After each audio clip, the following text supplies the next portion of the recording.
सुनो, धातुओं की रासायनिक विशेषताएं। धातुओं की रासायनिक विशेषताएं।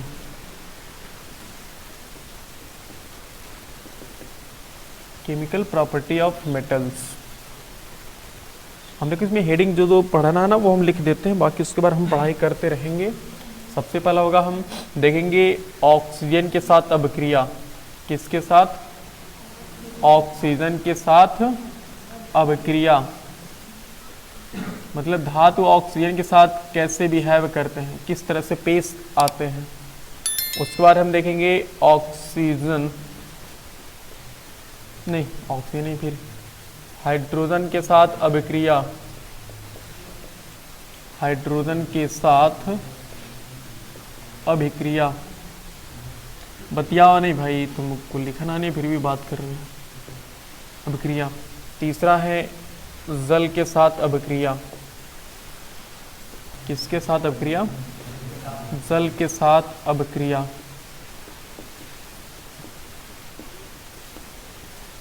चौथा है तनु अम्लों के साथ अभिक्रिया। तनु अम्लों के साथ अभिक्रिया। इनमें से जान लो कि एक सवाल तो पूछेगा कन्फर्म है तुम्हारे एग्जाम में, बोर्ड परीक्षा में। ये जो जितने भी रिएक्शन होंगे उसमें से एक रिएक्शन तो कन्फर्म है, कोई ना कोई जरूर पूछ लेगा। और तनु अम्ल के साथ अभिक्रिया, और एक होता है क्लोरीन के साथ अभिक्रिया। किसके साथ? क्लोरीन। क्लोरीन के साथ, क्लोरीन क्लोरीन क्लोरीन अभिक्रिया।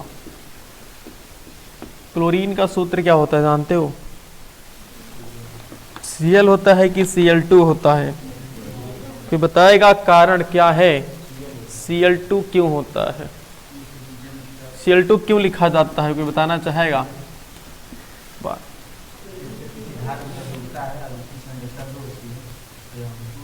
नहीं नहीं नहीं बालक, अनभिज्ञ बालक।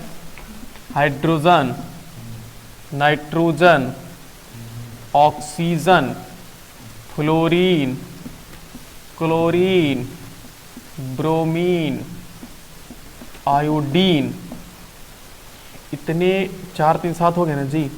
ये 4 3 7 ये सब डाई एटॉमिक होते हैं। जिस तरह से तुम में से कुछ बालक बालिकाओं को बहुत से डर लगता होगा, तो अकेले नहीं जाते होगे बाहर, कभी जाते हो तो चलो पानी पीने चलते, चलो तुम भी चलो साथ में पानी पीने। तो वही रीजन होता है इन सब के साथ। बेचारे अकेले नहीं रह पाते हैं, अकेले एग्जिस्ट नहीं करते हैं नेचर में, वातावरण में अकेले नहीं होते हैं, चाहते हैं। इसी वजह से हमेशा डाई एटॉमिक होते हैं। तो किसको जाए खोजने? तो अपने जैसे एक और एटम दोनों को साथ मिलकर के जाते हैं हमेशा, तभी हमेशा अकेले नहीं रहते। हमेशा ये डाई एटॉमिक कहलाते हैं, यानी कि द्विपरमाणु कहलाते हैं, द्विआण्विक कहलाते हैं। समझ पा रहे हैं? ये 7 ही होते हैं जो हमेशा 2 नीचे लगा रहेगा। Hydrogen, nitrogen, oxygen, fluorine, chlorine, bromine और आयोडीन। ठीक है, अकेले हो ही नहीं सकते भाई। बहुत रेयर केस में, बहुत उनको जबरदस्ती किया जाएगा तब अकेले होंगे, नहीं तो अकेले नहीं होते। कभी भी आपने कोई रिएक्शन में Cl ऐसे सिर्फ Cl नहीं पढ़ा होगा, Cl2 हमेशा रहता है। तो हमेशा डाई एटॉमिक उपाय रहता है, वो वातावरण में या फिर कहो कि नेचर में हमेशा द्विआण्विक होता है, हमेशा 2 के रूप में होता है, अकेले नहीं कभी होता है। अकेले रहेगा तो डर जाएगा। डर जाएगा मतलब रहता ही नहीं जी, बात समझ रहे हो ना? ऑक्सीजन के साथ अभिक्रिया। ऑक्सीजन का सूत्र क्या होता है? बोलो भाई, तुम लोग बोलोगे नहीं तो हम पढ़ाएंगे कैसे? इसे अकेले ना लो, बहुत अजीब लगता है मुझे पढ़ाना। जब हो क्लास में तो एक्टिव रहा करो, ताकि हम भी एक्टिव रहा करेंगे। सब सोए रहोगे तो हम कैसे बताएंगे? देख लो, बोलो ऑक्सीजन का सूत्र क्या होता है? O2। जैसे पूछे तुरंत हम तलवार की तरह आवाज निकलनी चाहिए, O2, है ना? लेकिन तुम लोग एकदम मुरझाए हुए तलवार की तरह हो, आवाज ही नहीं निकलती जैसे। ऑक्सीजन के साथ अभिक्रिया। तो अगर हम धातु का ना, 1 मिनट रुको, पहले इसके बारे में थोड़ा, धातु के बारे में थोड़ा सा और पोस्टमार्टम कर लेते हैं। धातु धातु को ना हम 3 भागों में बांट सकते हैं। कितने कितने भागों में? 3 भागों में। एक हाईली रिएक्टिव, अधिक अभिक्रियाशील। क्या होता है? अधिक अभिक्रियाशील। जैसे ही ऑक्सीजन मिलेगा तुरंत रिएक्शन कर लेगा उससे, थोड़ा सा भी देरी नहीं लगाएगा। और दूसरा होता है कम अभिक्रियाशील।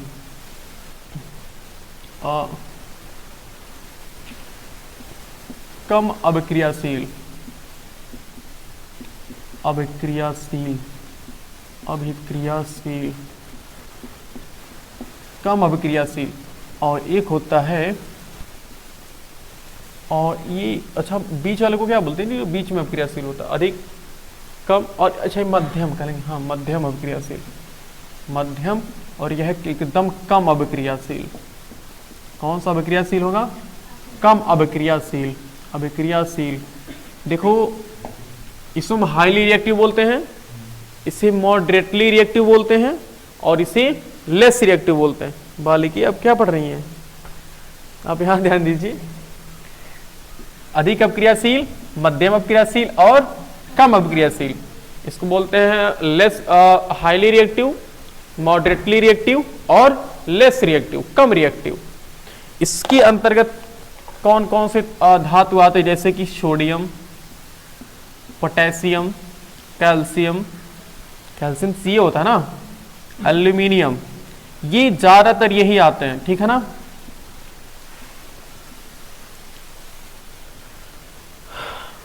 एक होता है मैग्नीशियम, मैग्नीशियम, मैग्नीशियम, ये सब नॉर्मली किस में आते हैं? अधिक रिएक्शन, मतलब अधिक अभिक्रियाशील होते हैं। कौन? Sodium, potassium, calcium, aluminium, magnesium. देखो सबके अंदर भी यम यम लग रहा है ना, sodium, potassium, calcium, aluminium, magnesium, सबके लास्ट में क्या है? यम यम है। तो याद रख पाओगे इस चीज को। और इसमें जो आते हैं तो इसके बाद जिंक आते हैं, जिंक आते हैं, आयरन आते हैं, और एक मुझे वो ऑर्डर याद करना पड़ेगा, PSC, और निकिल आते हैं, और निकिल Ni आता है, टीन आता है, Pb SN टीन होता है ना, SN टीन और Pb लेड, याद है? ये क्या होता है? SN टीन और Pb लेड होता है ना। ये थोड़ा कम अभिक्रियाशील होते हैं, लेकिन कम होते हैं, समझ पा रहे हो? मध्यम वाले होते हैं। और सबसे कम कौन होते हैं? एकदम आलसी कौन होते हैं? आलसी होते हैं कापर, पारा, Ag, Au, ये सब क्या होते हैं? बहुत कम अभिक्रियाशील होते हैं, एकदम अलगर्जी होते हैं, कुछ अभिक्रिया करते ही नहीं किसी से। सबसे फास्ट अभिक्रियाशील इसमें होते हैं सोडियम, पोटेशियम होता है, पोटेशियम सबसे तेज अभिक्रियाशील होता है, उसके बाद सोडियम होता है, इसमें लिथियम भी आता है। क्या आता है? लिथियम, बहुत तेज अभिक्रियाशील होता है ये, और ये भी मध्यम अभिक्रियाशील होता है। और ये सब क्या होते हैं? कम अभिक्रियाशील। थोड़ा सा कुछ याद रख पाओगे इसके बारे में? यम यम वाले क्या रहेंगे? Sodium, potassium, calcium, aluminium, magnesium क्या रहेंगे? अधिक अभिक्रियाशील। बाकी जिंक है, आयरन है, निकिल है, टीन है, लेड है, ये सब किस में आते हैं? मध्यम अभिक्रियाशील में आते हैं। बाकी सबसे कम कौन है? कापर है, कापर, पारा, चांदी, सोना, याद रहेगा ना। तो ये होता है। अब इनमें से सबसे तेज अभिक्रिया कौन करेंगे? सबसे तेज यानी कि सबसे तीव्र अभिक्रिया करते हैं। हाँ, अभी देखो कौन किससे सबसे ज्यादा, मुझे मिटाना चाहिए था क्या इसे? चलो मिटा दिए तो मिटा ही देते हैं। बाकी एक बार थोड़ा सा अंदाजा लगाओ तो बीच वाले में क्या लिखे थे? बीच वाले में लिखे थे वो लिखे थे जिंक लिखे थे, आयरन लिखे थे, निकिल लिखे थे, SN लिखे थे, Pb लिखे थे ना, और sodium, potassium, calcium, magnesium, aluminium. हाँ, इसमें क्या लिखे थे? कापर, सोना, चांदी, पारा, ठीक है, याद रहेगा। अब ये देखो ये सोडियम है, सोडियम देखो, अगर हम बात करें धातु प्लस ऑक्सीजन, धातु ऑक्सीजन के साथ जल करके, क्या करके? जल करके, जलना जानते हो ना, बर्न करना, ये बनाते हैं धातु ऑक्साइड। क्या बनाते हैं? धातु ऑक्साइड बनाते हैं। और धातु ऑक्साइड कौन सी प्रकृति का होता है? अगर धातु है, अगर धातु का ऑक्साइड है तो ये क्षारीय प्रकृति का होता है। किस प्रकृति का होता है? क्षारीय प्रकृति का। मतलब अगर चखोगे तो कैसा लगेगा? कड़वा लगेगा, तीक्ष्ण लगेगा। वाह, एक बालिका की तरफ से बहुत अच्छा वर्ड यूज किया गया है। कौन? बालक भी बोला है, तीक्ष्ण नहीं, तीक्ष्ण। हाँ हाँ, चलिए चलिए, आपका भी बहुत बहुत धन्यवाद, आपको कोट सा धन्यवाद, ये एक बताने के लिए हमें कि तीक्ष्ण लगेगा। माता रानी से असीम अनुकंपा है कि आप पर, क्या कहते हैं जी, माता रानी की असीम अनुकंपा आप पर बनी रहे, आप ऐसे ही हमें बताते रहें। धातु प्लस ऑक्सीजन, धातु ऑक्साइड बनाएगा ना जी। धातु क्या है? सबसे पहले सोडियम को लेकर आते हैं, सोडियम। जैसे ही सोडियम के साथ ऑक्सीजन मिला तो जला, तुरंत बना लेगा सोडियम ऑक्साइड। क्या बना लेगा? यानी 2O बनाएगा। फिर समस्या 2 क्यों आ गया? ऑक्सीजन की संयोजकता 2 होती है। कैसे? ऑक्सीजन का परमाणु क्रमांक होता है 8, 6 कार्बन का होता है जी, 8 होता है। तो 2 और 6 2 8। इसको कितने इलेक्ट्रॉनों की कमी है भाई? 2 इलेक्ट्रॉनों की कमी है ना अपना स्ट्रक्चर पूरा करने के लिए।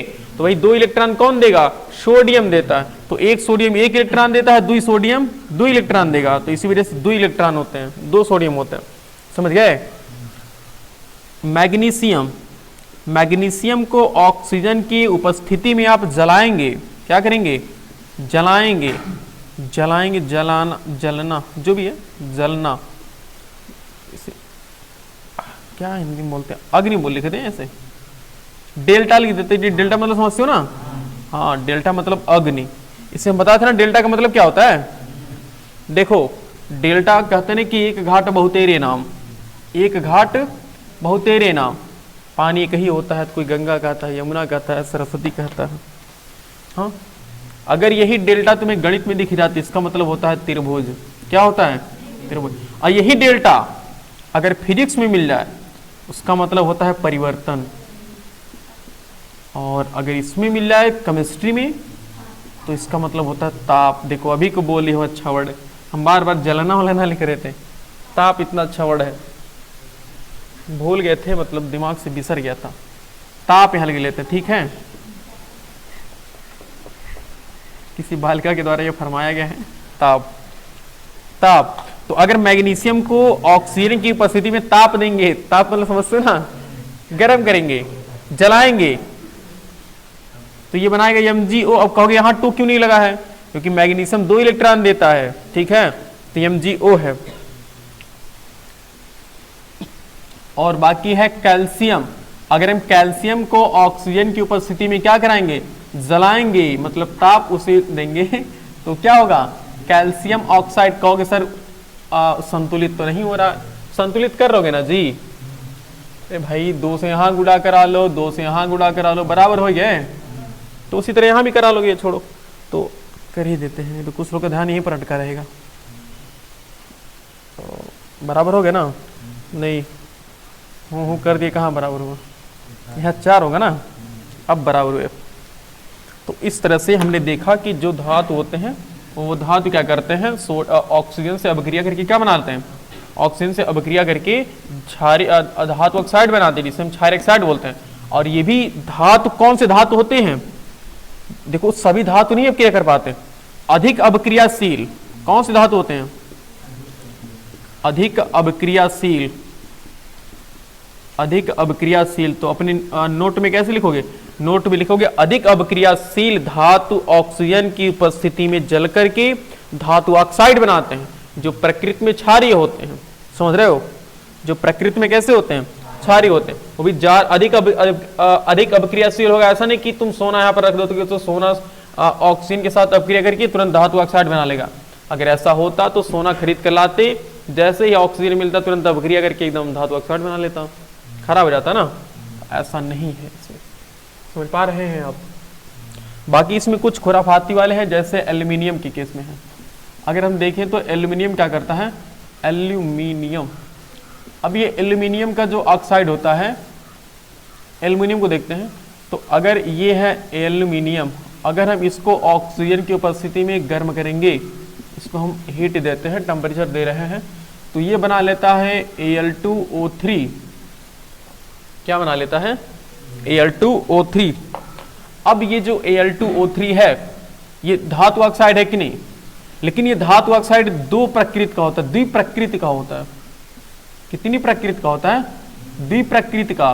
द्विप्रकृति कहने का मतलब यह है कि ये उसमें द्विप्रकृति कहने का मतलब यह है कि ये कहाँ गया, क्षारीय प्रकृति का भी होता है और अम्लीय प्रकृति का भी होता है। द्विप्रकृति का मतलब यह है कि ये क्षारीय प्रकृति का भी होगा, ये क्षारीय प्रकृति का भी होता है, और कौन सी प्रकृति का होता है? अम्लीय प्रकृति का होता है। दोनों प्रकृति का होता है ये।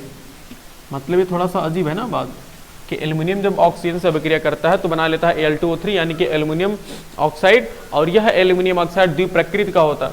ये क्षार की तरह भी बिहेव करता है और अम्ल की तरह भी बिहेव करता है। जैसे हमने एक बहुत फेमस अभिक्रिया पढ़ी होगी कि जब हम अम्ल को क्षार से अभिक्रिया करवाते हैं तो क्या बनता है? लवण तथा जल बनता है। सभी लोग को जानना चाहिए, ये चीजें पता होगा ना। तो अम्ल जब क्षार से अभिक्रिया करता है तो लवण और जल बनाता है। तो अब देखो, अगर हम एक बार इस अम्ल यानी कि हमारे पास कोई अम्ल यूज कर लेते हैं, तो यही एक तरह से जो Al2O3 के अम्ल की तरह बिहेव करेगा ना। तो अगर हम इसको देखेंगे Al2O3 और इसको अगर हम HCl के साथ अपक्रिया कराएंगे, किसके साथ?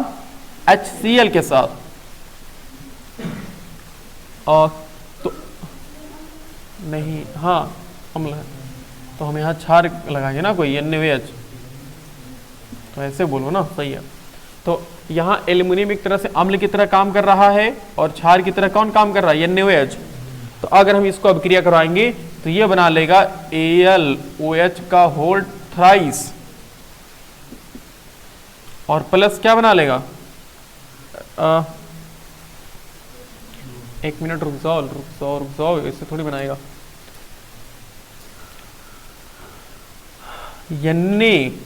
NaAlO2 बनाता है जी। क्या बनाता है? NaAlO2 बनाता है। तो सोडियम एल्यूमिनेट उसे हम बोलते हैं, और ये बनाता है H2O बनाता है। तो यहाँ जो NaAlO2 है यही क्या है? यही लवण होता है, और H2O बनाता है। ये क्या बना लिया? जल बना लिया। कौन सा?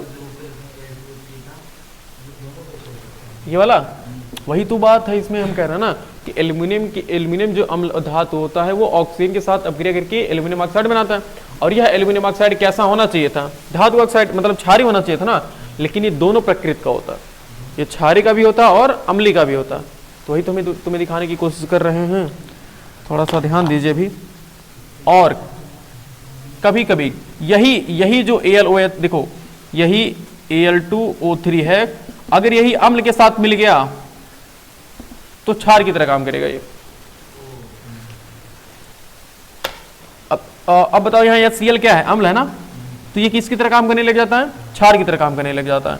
और ये बना लेता है AlCl3 प्लस H2O। क्या बना लेता है? AlCl3 plus H2O। तो इसको बोलते हैं सोडियम एल्यूमिनेट बोलते हैं। इसको लिख लेते हैं कहीं पे, सोडियम एल्यूमिनेट। ठीक है, क्या बोलते हैं? सोडियम एल्यूमिनेट बोलते हैं। और यहाँ पर देखो जो इस Al2O3 है प्लस HCl है, AlCl3 बनाया प्लस H2 बना लिया। तो यहाँ पर ये बताओ HCl क्या है? बोलो भाई, अम्ल है ना। और Al2O3 तब क्या हो जाएगा? क्षार हो जाएगा। तो यहाँ देखो, यहाँ पर Al2O3 अम्ल की तरह काम कर रहा था, और यहाँ पर Al2O3 किसकी तरह काम कर रहा है? क्षार की तरह। तो यहाँ भी देखो अम्ल और क्षार मिलकर के क्या बनाए? लवण तथा जल बना दिए। और यहाँ भी क्या बना रहे हैं? लवण तथा जल बना रहे हैं। तो यहाँ सिर्फ यही हम बता रहे थे कि जो एल्युमिनियम होता है, एल्युमिनियम का जो ऑक्साइड होता है वो अम्ल की तरह भी काम करता है और क्षार की तरह भी काम करता है। समझ रहे हो? इसी वजह से हम एल्युमिनियम को बोलते हैं कि एल्युमिनियम किस प्रकृति का है? द्विप्रकृति का है। समझ पा रहे हो? मिला दिया जाना। तो ऐसे लिखोगे कि वहाँ पे एल्युमिनियम के बारे में। तो अब हम किसके बारे में बात करेंगे?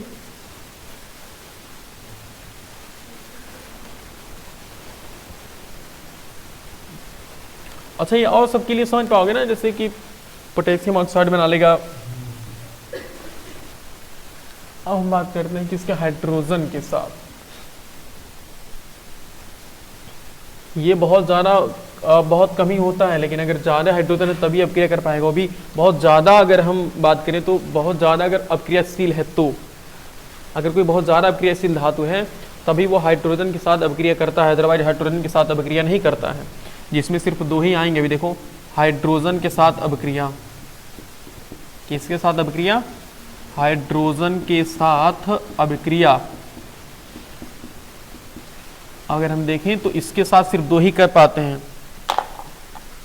इसके साथ सिर्फ और सोडियम करते हैं, और कौन करते हैं? पोटेशियम। देखो, धातु प्लस हाइड्रोजन, ये सूत्र याद रखना होता है। धातु प्लस हाइड्रोजन अपक्रिया करते हैं तो धातु हाइड्राइड बनाते हैं। क्या बनाते हैं? धातु हाइड्राइड बनाते हैं। क्या बनाते हैं? बालको, तुम लोग बोल नहीं रहे हो, क्या बात है? कहीं नींद में तो नहीं हो बालिकाओं? बोलोगे तो पुण्य मिलेगा। पुण्य मतलब समझ रहे हो? यहाँ कौन सा पुण्य मिलता है? पढ़ाई वाला पुण्य मिलता है। कौन बोले हैं ये वहां से? जब आप बोले हैं तो क्यों आप नहीं बोल रहे हैं? बोलिए। धातु, देखो जी, धातु के रूप में हम यहाँ पर सोडियम लेते हैं और हाइड्रोजन NaH2 तो क्या बना लेगा? NaH बना लेता है। ये बहुत अजीब होता है, समझ रहे हो? यानी सोडियम हाइड्राइड बनाता है, और बाकी पोटेशियम है प्लस हाइड्रोजन क्या बना लेता है? पोटेशियम, यानी कि KH बना लेता है, पोटेशियम हाइड्राइड बना लेता है। हाँ, KH पोटेशियम हाइड्राइड। लेकिन ज़्यादातर अगर इसकी बात करें सोडियम हाइड्राइड के ही बारे में दिया है आपकी बुक में, ठीक है? तो बस यही लिख लेते हैं इसके बारे में। ये ज़्यादा हाइड्रोजन से नहीं अपक्रिया कर पाते हैं क्योंकि अधातु, क्योंकि भाई हाइड्रोजन खुद कन्फ्यूजन में होता है, वो इलेक्ट्रॉन कभी लेता नहीं है ना, बहुत रेयरली लेता। अगर कहीं सोडियम मिल गया तो सोडियम को टकराएगा, तुरंत हाइड्रोजन ले सकता है। बाकी हाँ, जल से तो भरपूर अपक्रिया सब करते हैं। धातु जल से अभिक्रिया, किससे अभिक्रिया? जल से अभिक्रिया।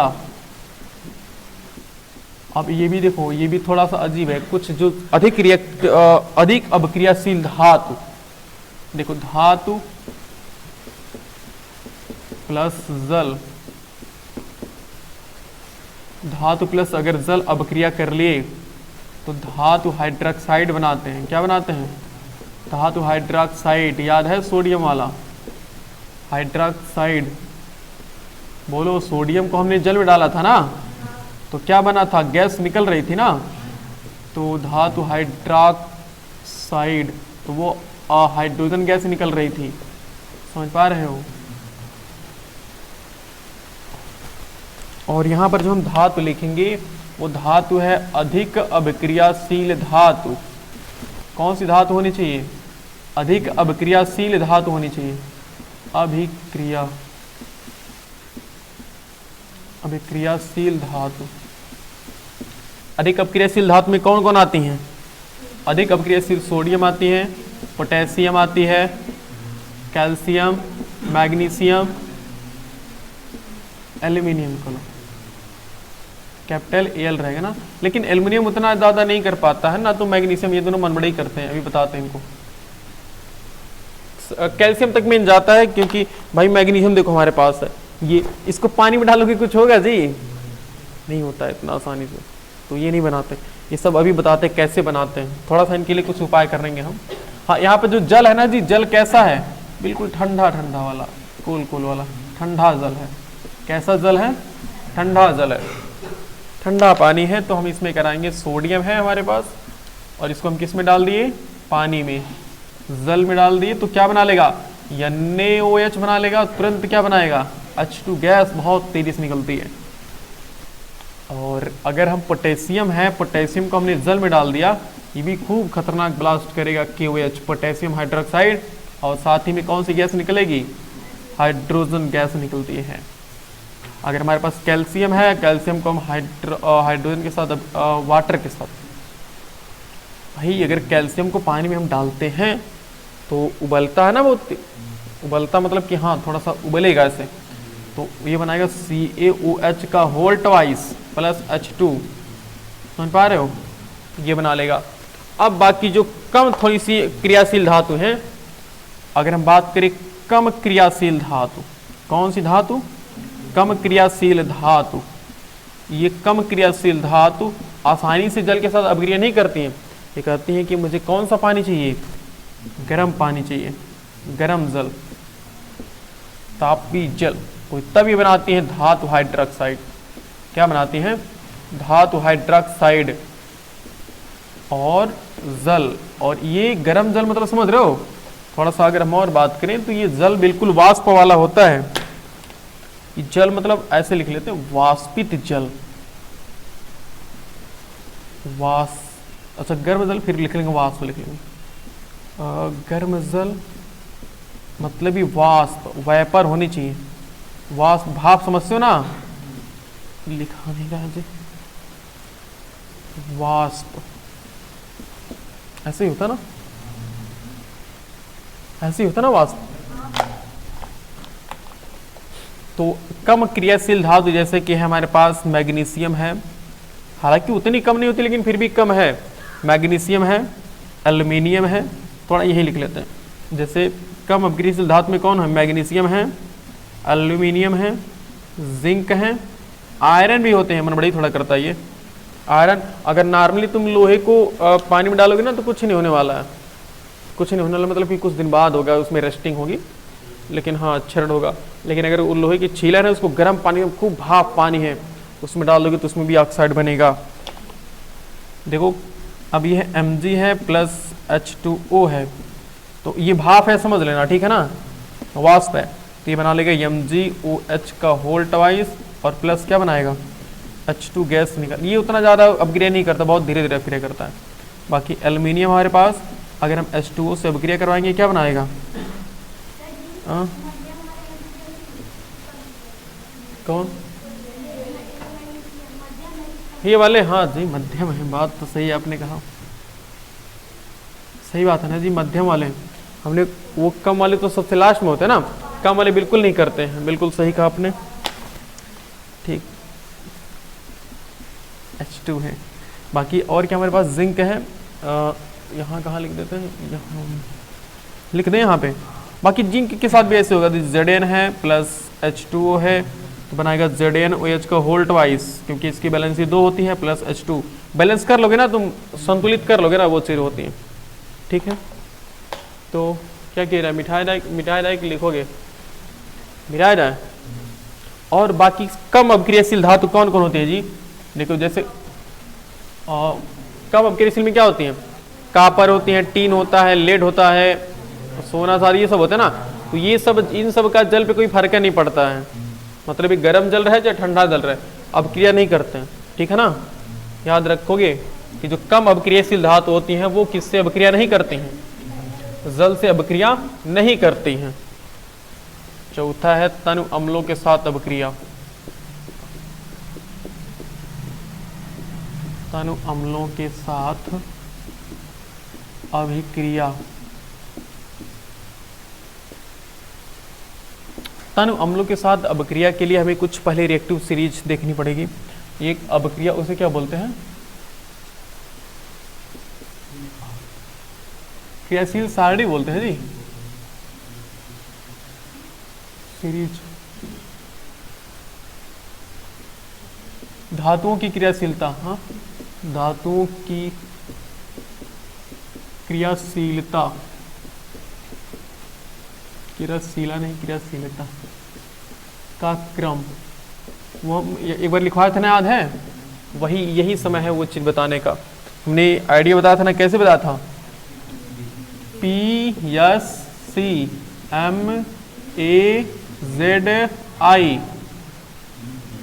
माजी ना, M, अच्छा लिख तो चुके हैं जी, तो बोलो ऐसे ना, टीन और लेड के बने बर्तनों को, टीन और लेड के बने बर्तनों को हम और CM माजेंगे,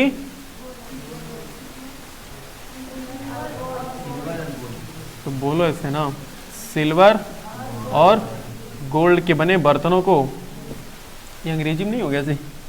अच्छा रुक जाओ रुक जाओ रुक जाओ, जब ऐसे याद किए तो ऐसे ही लिखेंगे और क्या, है ना।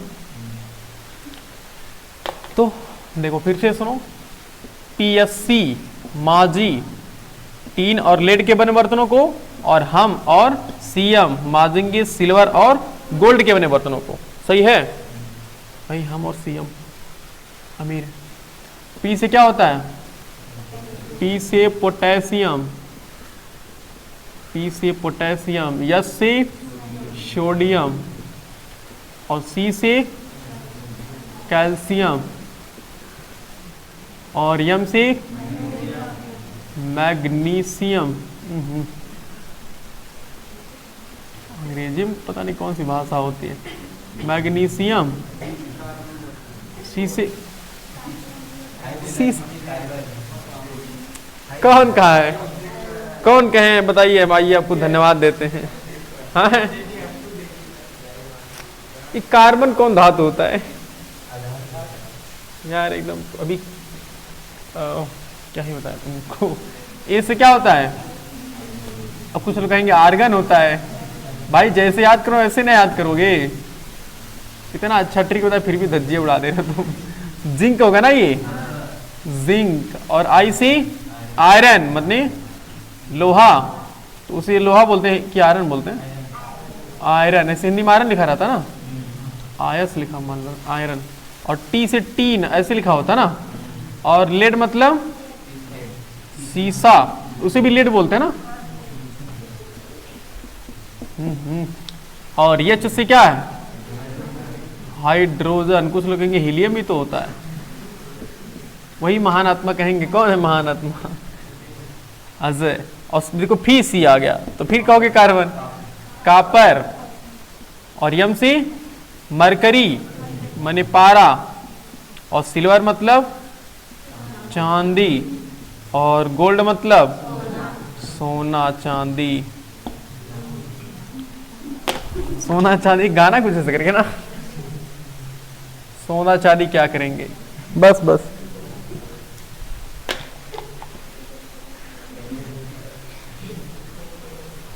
यहां देखो पोटेशियम, सुनो, पोटेशियम से लेकर, देखो यहां लिखते हैं, हाँ, पोटेशियम से लेकर के एल्यूमिनियम तक माना जाता है कि सबसे क्या है, एकदम एकदम अधिक अभिक्रियाशील है, एकदम तीव्र अभिक्रियाशील। जैसे कहावत नहीं थी चट्ट मंगनी पट्ट बिया, वो वाला मामला है। जैसे ही तुरंत बहुत तेजी से रिएक्शन करते हैं, बस ये समझो बहुत तेजी से अभिक्रिया करते हैं, इसे बोलते हैं अधिक अभिक्रियाशील। अधिक अभिक्रियाशील, अधिक अभिक्रियाशील, क्रियाशील होते हैं। बाकी जो जिंक से लेकर के हाइड्रोजन तक हैं, ये थोड़ा मध्यम होते हैं, गरीब जिसे कहते हैं, मध्यम परिवार, मध्यम अभिक्रियाशील। हाँ ये भी अभिक्रिया करते हैं लेकिन थोड़ा सा धीरे धीरे अभिक्रियाशील। और बाकी जो कापर से लेकर के गोल्ड तक है, ये सब बेचारे आलसी, आलसी नहीं, ये सबसे वो कहते हैं स्ट्रांग होते हैं, नहीं अभिक्रिया करते हैं।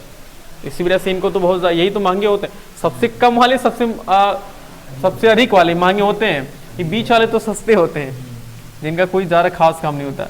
ये बिल्कुल कम अभिक्रियाशील, अभिक्रियाशील, देखो हम लिख रहे हैं कम बस, लेकिन बहुत ज्यादा कम होते हैं, ठीक है ना, अभिक्रियाशील, ठीक है। तो इसे हम बोलते हैं धातु की क्रियाशीलता का क्रम।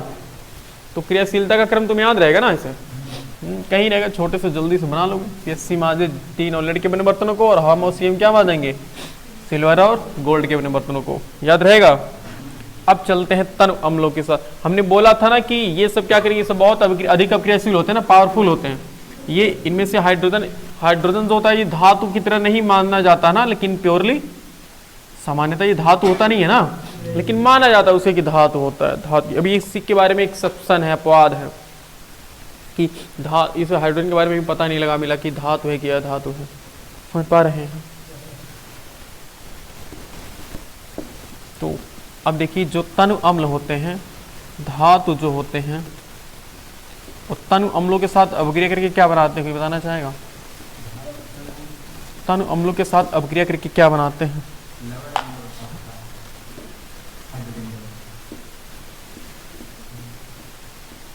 लवण बनाते हैं और H2 गैस बनाते हैं। जानते हो क्यों? क्योंकि जितने भी अम्ल होते हैं, अम्ल सामान्यतः हाइड्रोजन से मिलकर बने होंगे, तो ये धातु क्या करेंगे उनको, और वो भी कौन से धातु हैं, 1 मिनट, यह अधिक अभिक्रियाशील, बार बार अधिक अभिक्रियाशील हैं, अधिक अभिक्रियाशील कौन से धातु हैं? अधिक अभिक्रियाशील धातु, जैसे कि सोडियम प्लस H2SO4 अम्ल है कि नहीं है?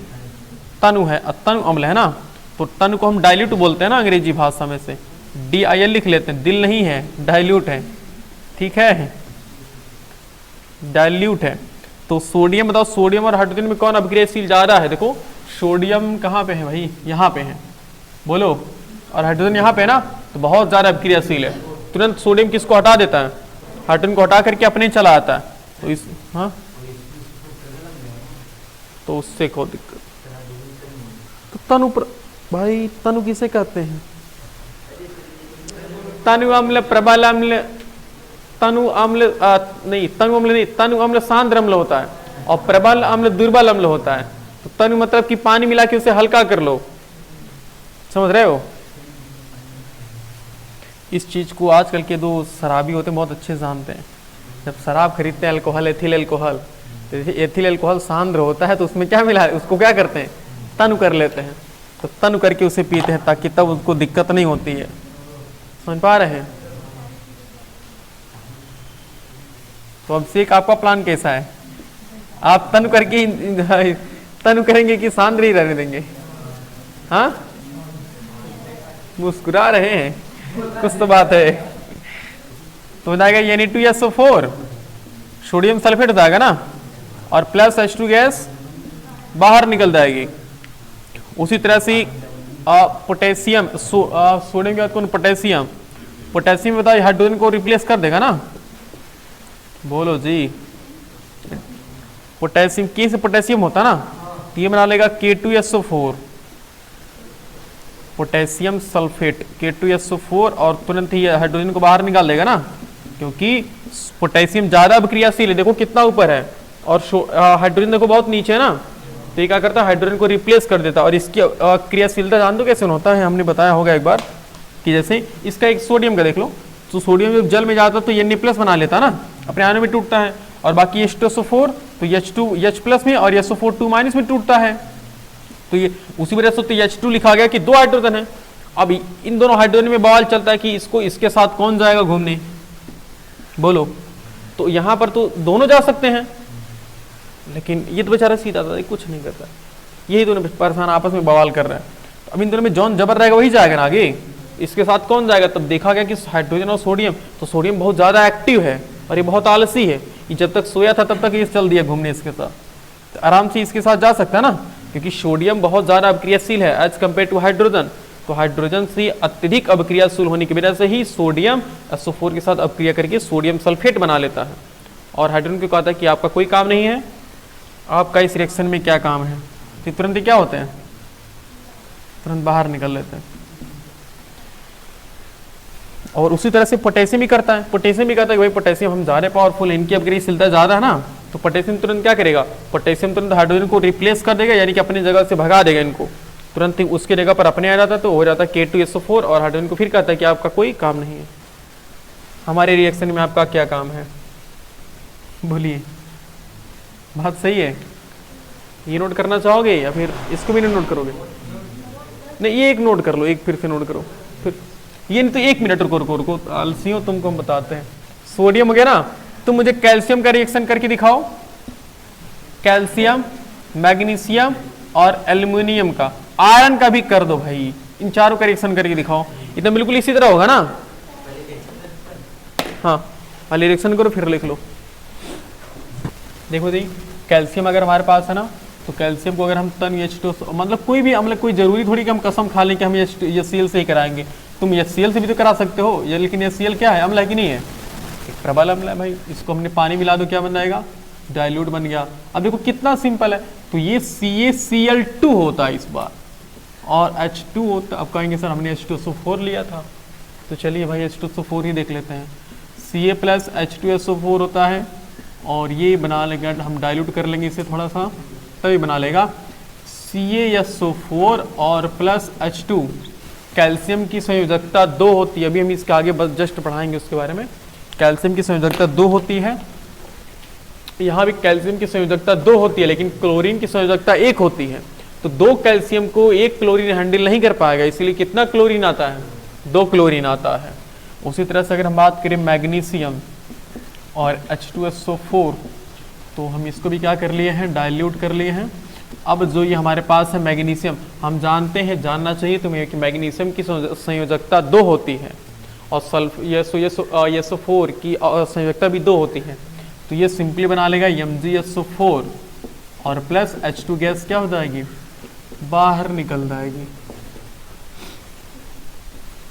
और हमारे पास है एल्यूमिनियम प्लस, अगर याद नहीं हो तो तुम लोग को याद कहाँ से होगा बताइए। एल्यूमिनियम की संयोजकता कितनी होती है, 3 होती है ना, हमने स्टार्टिंग में ही बताया था पहले दिन, याद करो तो बिल्कुल यही लिखे थे, जस्ट मुझे याद है यही लिखे थे, एल्यूमिनियम की संयोजकता 3 होती है। तो अब ये बना लेता है Al2OSO4 का होल थराइस, ये थोड़ा अलग हो गया, अब कैसे समझाते इसका मतलब कैसे। एल्यूमिनियम की संयोजकता कितनी है बताओ, 3 होती है ना, तो 2 एल्यूमिनियम कितनी संयोजकता बना लेंगे भाई, एक एल्यूमिनियम के पास 3 प्लस होता है, तो 2 एल्यूमिनियम के पास कितना होगा, 6 हो जाएगा ना कुल मिलाकर के। अब SO4 के पास कितना माइनस होता है, 2 माइनस, और ऐसे कितने SO4 हैं, 3, तो 3 दूना 6 माइनस, देखो 6 प्लस 6 माइनस, आराम से दोनों हैंडल हो जाएंगे। इसी वजह से Al2OSO4 का होल थ्राइस लिखते हैं, समझ पा रहे हैं आप, इस तरह से काम करता है। बाकी जो हमारे पास आयरन है यानी कि Fe, तो ये आयरन की भी संयोजकता 2 होती है। अब इसको चाहे H2SO4 से कराओ या HNO3 से कराओ, चाहे जिससे कराओ, HNO3 से करा लेते हैं, लेकिन थोड़ा कहोगे सर अकवर्ड लगेगा हमें, चलो इससे हम करा लेते हैं, कहाँ गए, H2SO4 से करा लेते हैं। थोड़ा सा हम पानी मिला लेंगे, इनके डाइल्यूट कर लेंगे, वाटर मिला लेंगे, तो ये बना लेगा FeSO4 और प्लस H2 बना लेगा। किसी है बालक बालिका का पूरा सही, क्या हुआ तो तुम गलत करवा दी,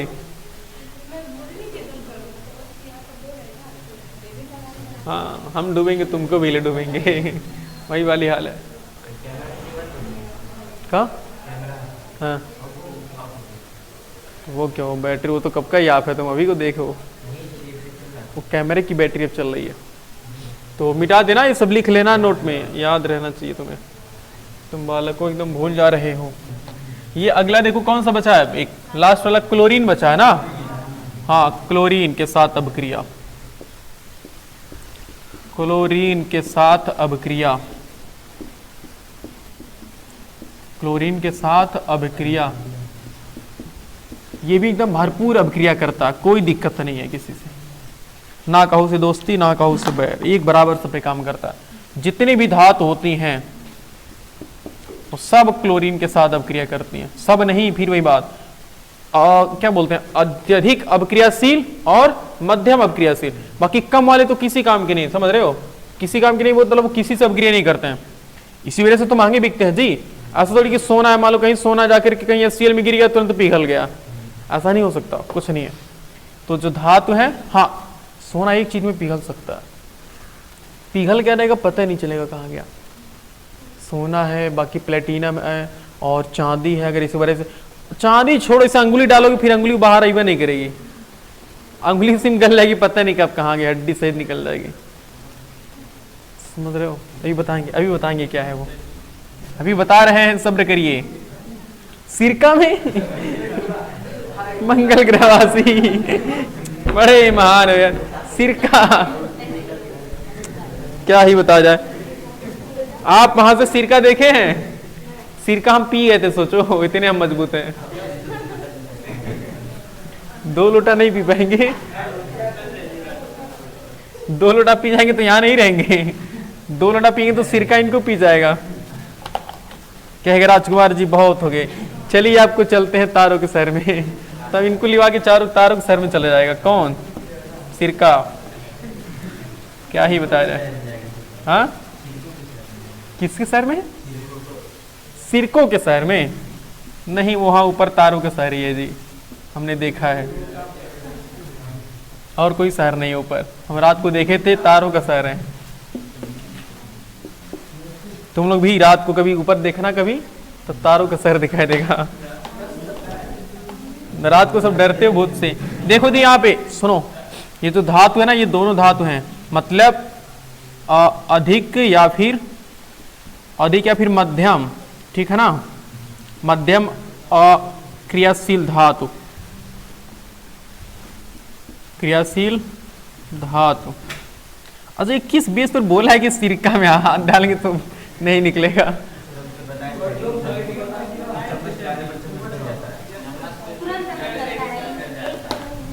अच्छा बताओ यार, तुम जैसी बात है। अच्छा एक मिनट, तुम्हारे कंफ्यूजन दूर करते हैं। हाँ एक चीज सही बात है, अभी को मुझे याद आया वो चीजें। देखो जब भी अचार होता है, अचार कभी भी लोहे के बर्तन में क्यों नहीं रखा जाता है? क्योंकि लोहा क्या होता है, सुनो, लोहा क्या होता है? लोहा आयरन होता है। और सिरका में क्या होता है? एसिटिक अम्ल होता है, अम्ल होता है ना। और अभी हमने ताजा ताजा पढ़ा है कि अगर धातु को अम्ल में मिलाएंगे तो क्या बना लेगा? लवण बना लेगा। और जल हाइड्रोजन गैस बनाएगा ना। तो वो जो सिरका में अम्ल है ना, एसिटिक अम्ल, एसिटिक अम्ल तुरंत इस धातु से लोहे से अपक्रिया कर लेता है, तो खराब बनेगा अचार। इसी वजह से ही हम उस सिरके में ना तो लोहे का चम्मच डालते हैं, ना तो लोहे के बर्तन में हम सिरका रखते हैं। समझ रहे हो क्यों? यही वजह होता है कि हम दही को भी लोहे के बने बर्तनों में नहीं रखते। कभी भी लोहे के बर्तन में दही नहीं पाओगे। क्यों? क्योंकि बर्तन दही दोनों खराब होगा। क्योंकि दही में क्या होता है? लैक्टिक अम्ल होता है ना। तो लैक्टिक अम्ल है, अम्ल मिल गया और तुरंत लोहा तुरंत मिल करके क्या बना लेंगे? समझ पा रहे? लवण बना लेंगे। क्या बना लेंगे? हाइड्रोजन गैस बना लेंगे, तो खराब हो जाएगा ना। इसी वजह से कभी भी सिरके में हम लोहे से बनी चीजों को नहीं रखते। प्लास्टिक में रख लेंगे लेकिन उसमें नहीं रखते। दही हमेशा देखो, दही के लिए कहतरी आती है ना, तो मिट्टी की होती है, बहुत चीजें होती हैं। बाकी और वो आती है उसमें एल्यूमिनियम की भी आती है ना। हाँ लेकिन अब कहोगे सर एल्यूमिनियम की क्यों नहीं खराब होती है? तो एल्यूमिनियम के ऊपर लेयर लगाई रहती है, एल्यूमिनियम ऑक्साइड की लेयर लगाई रहती है। देखो एल्यूमिनियम जानते हो, थोड़ा सा भी आगे पढ़ोगे, जब हम धातु निष्कर्षण की बात करेंगे तब उसमें पढ़ेंगे। तो जब जो एल्यूमिनियम होता है वो जब ऑक्सीजन से अभिक्रिया कर लेता है, लेकिन ये नहीं है। लेकिन ये वाला भी आगे समझाएंगे, उसमें मिश्र धातु समझा देंगे कि एल्यूमिनियम की क्यों नहीं करता है वो चीजें। मतलब ये समझो कि एल्यूमिनियम के ऊपर ना, देखो एल्यूमिनियम समझा ही देते हैं, एल्यूमिनियम है और ऑक्सीजन है, ये मिलकर के क्या बना लेते हैं? ये मिलकर के Al2O3 बना लेते हैं ना। अब ये Al2O3 ना नॉर्मल चीज कोई नहीं है, ये बहुत हार्ड होता है। एल्यूमिनियम ऑक्साइड बहुत हार्ड होता है। और इसी एल्यूमिनियम ऑक्साइड, जैसे एल्यूमिनियम है, एल्यूमिनियम के ऊपर हम एल्यूमिनियम ऑक्साइड का लेप लगा देते हैं, तो अब तो धातु नहीं रहा ना वो, अब तो वो एल्यूमिनियम ऑक्साइड बन गया। तो अगर वो एल्यूमिनियम ऑक्साइड बन गया तब तो क्रिया करेगा नहीं किसी भी अम्ल से। तो ऐसा होता है कि एल्यूमिनियम के ऊपर हम एल्यूमिनियम ऑक्साइड लगा देते हैं, जिसकी वजह से कोई क्रिया नहीं, अपक्रिया नहीं होती है। ये चीज होती है।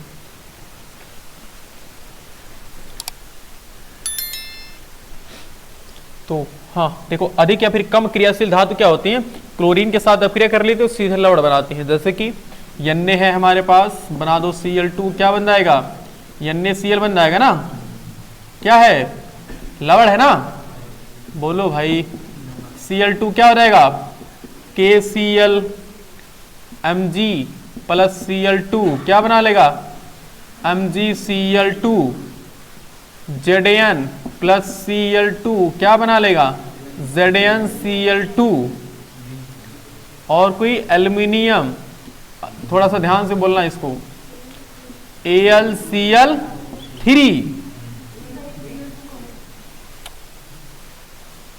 भाई 3 प्लस है ना, ये 3 प्लस और एक क्लोरीन के पास एक माइनस होता है, तो 3 क्लोरीन के पास 3 माइनस हो गया। हम मल्टीप्लाई क्यों कराएं बताइए? अब समझ पा रही है ना? अब तो अब ये इसके लिए तो हमें संतुलित करना पड़ेगा। तो संतुलित करने के लिए फिर क्या करेंगे? देखो, एक को 2 से, एक को 3 से, इसको 2 से गुणा करा लो, कितना हो गया? 2 3 6 और 3 दूना 6, 2 1 का नम 2। बोलो सही है?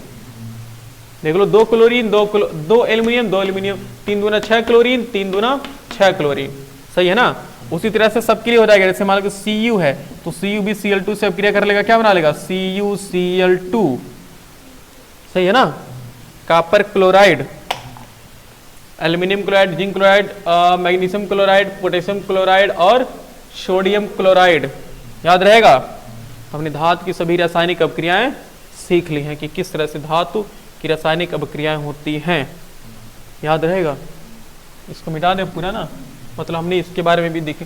थोड़ा सा एक बार और लिए इसे दोहरा लेते हैं। अगर ऑक्सीजन के साथ अभिक्रिया कराएंगे तो धातु ऑक्सीजन के साथ अभिक्रिया करके क्या बनाता है? धातु ऑक्साइड बनाता है। उसमें भी सबसे अधिक अभिक्रियाशील धातु क्या करता है? सबसे अधिक अभिक्रियाशील धातु ही ऑक्सीजन के साथ अभिक्रिया करता है। बाकी जो मध्यम वाले में एक है एल्यूमिनियम, तो एल्यूमिनियम क्या करता है? एल्यूमिनियम का जो ऑक्साइड होता है वो अम्लीय भी होता है और कैसा होता है? क्षारीय प्रकृति होता है, द्विप्रकृत का भी होता है। और हाइड्रोजन के साथ अभिक्रिया हम देखेंगे तो हाइड्रोजन के साथ सिर्फ सोडियम कर पाता है और पोटेशियम कर पाता है, दो ही कर पाते हैं, क्योंकि बहुत मशक्कत के साथ होता है ये। और जल के साथ तो हमने देखा है कि सोडियम, जितने भी धातु होते हैं वो जल के साथ अभिक्रिया करके क्या बनाते हैं? जितने भी धातु नहीं, अधिक अभिक्रियाशील धातु अम्ल के साथ, जल के साथ अभिक्रिया करके क्या बनाते हैं? धातु ऑक्साइड, हाइड्रोक्साइड बनाते हैं ना। धातु जल याद रखना जी, सोडियम वाला, sodium plus sodium plus water क्या बनाएगा? Sodium hydroxide plus hydrogen gas बनाती है। बाकी तंग अम्लों के साथ हमने बताया ही है कि लवण बना देते तो हाइड्रोजन गैस को बाहर निकालते हैं। मतलब जितने भी जान लो कि धातु अम्ल धातु हैं वो ज़्यादा से ज़्यादातर हाइड्रोजन को बाहर निकालने का ही काम करते हैं। और बाकी क्लोरीन तो हमने अभी देखा ही है कि क्लोरीन के साथ अभिक्रिया करके क्या बनाते हैं? सिंपली लवण बनाते हैं। याद रहेगा? बोलिए। तो मेरे ख्याल से ना मुझे वो क्या कहते हैं, अधातु वाला भी पढ़ लेना चाहिए, क्योंकि अधातु वाला ना बहुत छोटा है, उसमें ज़्यादा कुछ है ही नहीं।